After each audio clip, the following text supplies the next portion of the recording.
پہلا فائدہ جو اس صورت کی مسلسل تلاوت سے، بار بار تلاوت سے اور نیت رکھ کر تلاوت کرنے سے حاصل ہوتا ہے وہ یہ ہے کہ آخرت میں جب نامہ اعمال دیے جائیں گے سب کو تو دو طریقے ہوں گے۔ ایک ان کو جن کو باعزت و احترام اپنے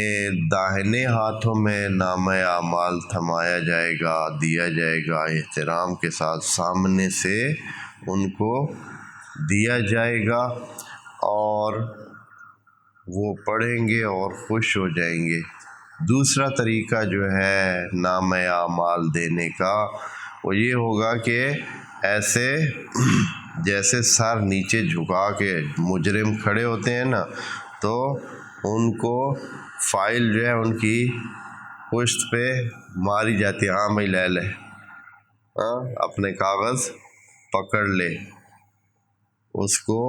پیچھے سے بے احترامی کے ساتھ، توہین کے ساتھ اس کو